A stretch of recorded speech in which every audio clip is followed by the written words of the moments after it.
What camera should you consider when getting a photo booth shell? I'm going to talk about it right now with you in detail. So for one of my booths, I use an R100. The M50 was the most popular camera that was being used across the board. So the R100 is now taking its place because unfortunately the M50 is discontinued. On one of my other booths, I use a Canon R100. There's something that I want to share about that camera, but right now we're going to focus on this camera. So the R100 is a perfect camera. You can actually get it right now at Best Buy for $4.99, and it comes with the lens kit. The lens kit that it comes with, just know that that's all you need to put into your photo booth shell. Truly is.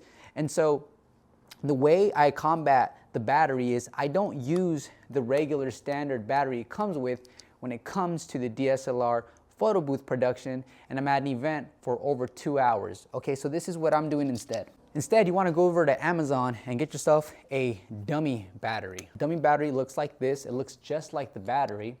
The only difference is it's connected to a cable, and then this cable, you can connect it to a power bank or you can connect it to an outlet. I have it connected to an outlet. And so what you do is you grab your camera, open up the battery door, place this in like this. You'll hear the click. Then right in here, you want to go ahead and pull this rubber up like that and then seal it just like this, okay? So now your camera is going to have infinite power, but you need to put this into a power source. So as far as the power source goes, I use a 30 watt. It goes in here like this, okay? Now my photo booth shell, and let me give you a quick glimpse of how that photo shell looks like from the inside. Looks just like this, and all I have to do now is grab this, for example, and plug it right in here like that, and then my camera is attached. Now I have power.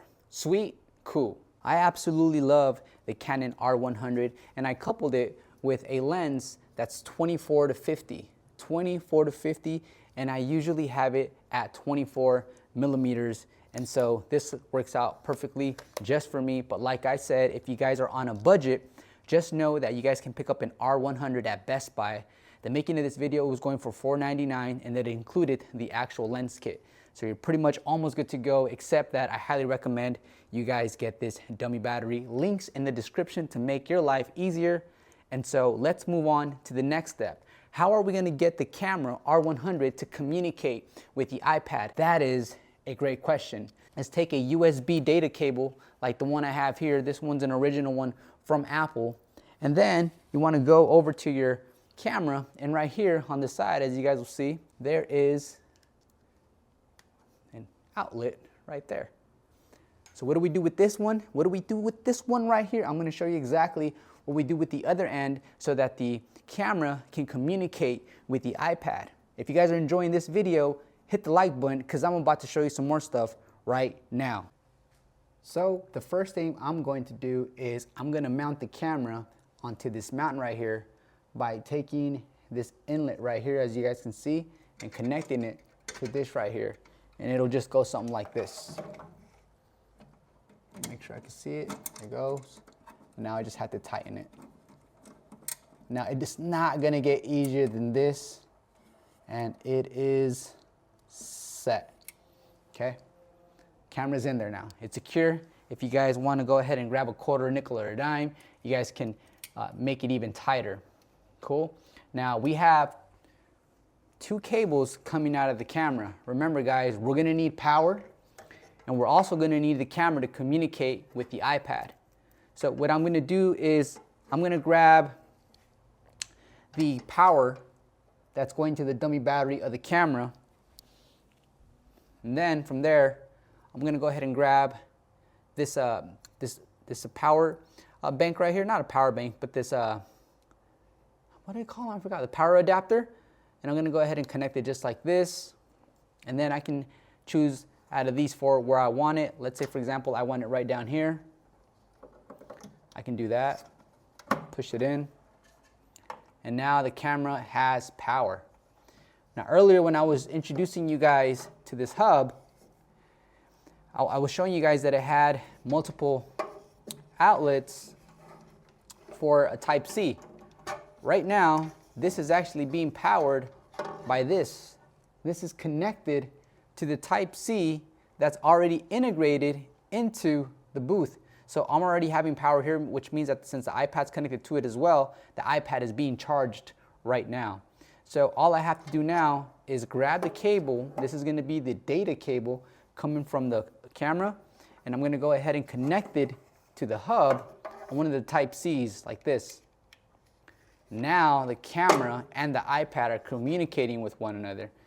Okay, so that's pretty much a wrap. That part is completed.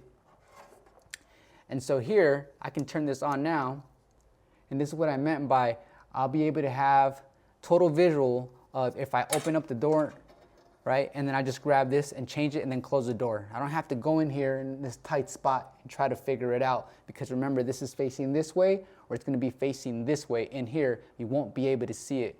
So even though this costs me more money, it's going to save me a lot more time, and because I'm going to be at the event and everyone's watching, it's going to be a lot more professional for me to open it up for just a few seconds and make any necessary changes. So I'm going to put this right in here.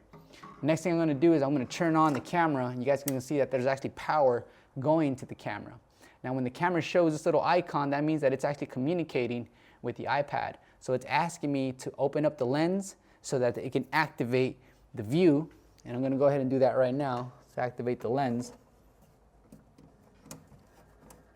There you go. And so what I want to do next is I'm going to turn it off, and then I'm going to take you guys over to the iPad.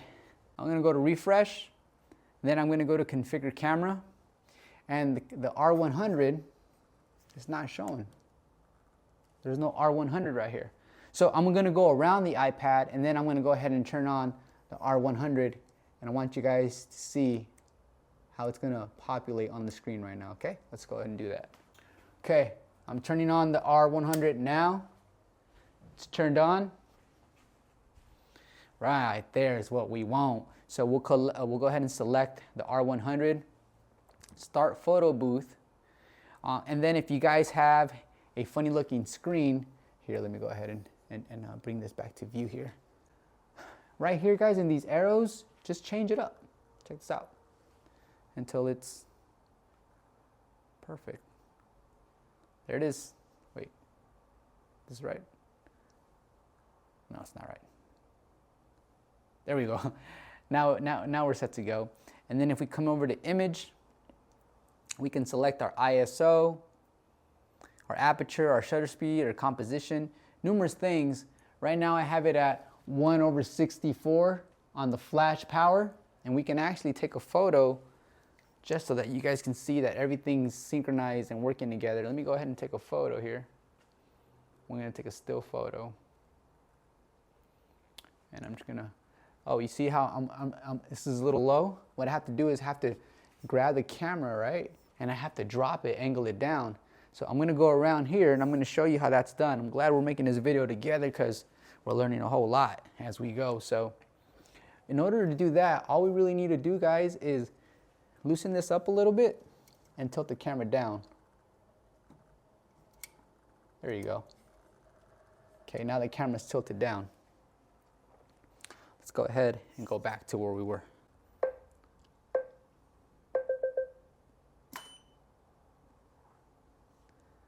Wow. So wow, it came out really, really nice here. Let me go ahead and adjust this so you guys can see the photo quality.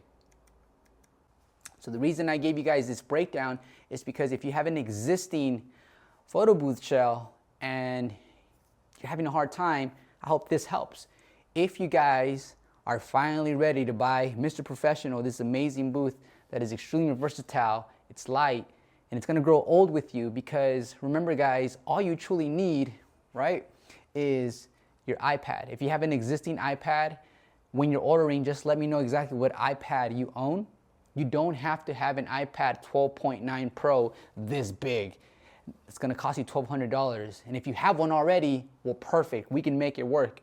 But guys, I have my old iPad Air 5th generations that I was using for my iPad sharing station and for my other selfie booths. But the game is changing. The game is changing. And so we got to step it up. So now we have a DSLR camera right in here, and we have a flash right up there. Now go ahead and like this video if it helped you to a degree, because on this next video, I'm not stopping here. No, baby, I'm not. I'm gonna show you guys the different types of flash heads I've acquired, what type of umbrella I'm using and why I'm using it on this next video. So I hope this video helps, guys. Go ahead and stick around because I got more info for you coming. I hope you guys love this tutorial, and I hope you guys are digging this booth as much as I am. I have 2 of these now. Boom, boom. All right, peace out.